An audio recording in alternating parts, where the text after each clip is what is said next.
Good morning, everybody. First of all, I will thank you for the opportunity to let me show my project. I'm Michele Trinchi and my supervisors are Professor Paola Zamparo and Andrea Monte. Aging is the process of becoming older. In humans, aging represents the accumulation of changes in a human being over time and can encompass physical, psychological, and social changes. Age-related phenotypes include loss of bone and muscle mass, gain of abdominal fat, mechanical and structural tissue changes, and age-related diseases and frailty. This figure shows representative MRI images depicting skeletal muscle architecture in young, old inactive, and old active males.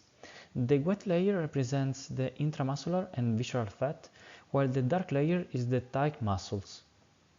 The loss of skeletal muscle causes a decrease in the maximum voluntary force after the age of 15 in males and females, as we can see in the figure. The good news is that the physical exercise, even performed by subjects older than 90, reverses many of these changes effectively. The aim of my PhD project is to understand the determinants of muscular force in elderly people after different types of training. This project is part of a larger study on healthy aging and longevity promoted by the Dipartimento di Eccellenza 2023-2027, and it involves different groups in our department that perform physiological, psychological, and anthropometrical tests. 60 subjects will be tested and matched for sex, age, and physical activity level. We tested 18 subjects up to now. They are subdivided into 5 groups, performing different training protocols: eccentric, moderate, heavy, and high-intensity interval training, and a control group. Before the tests, it's administered the International Physical Activity Questionnaire for the physical activity level in terms of kilocalories minutes to week expended. The instrument used for the training is a special cycle ergometer, which allows pedaling back and forth. The training protocols are for eccentric cycling training for 40 minutes at 70% of maximum, moderate intensity cycling training for 53 minutes at 70% of maximum, heavy intensity cycling training for 40 minutes at 80% of maximum, and high intensity interval training for 40 minutes at 90% of maximum plus passive rest. The training frequency for each participant is 8 weeks, 3 days per week. Experiments are planned before and after training, as well as after 4 weeks.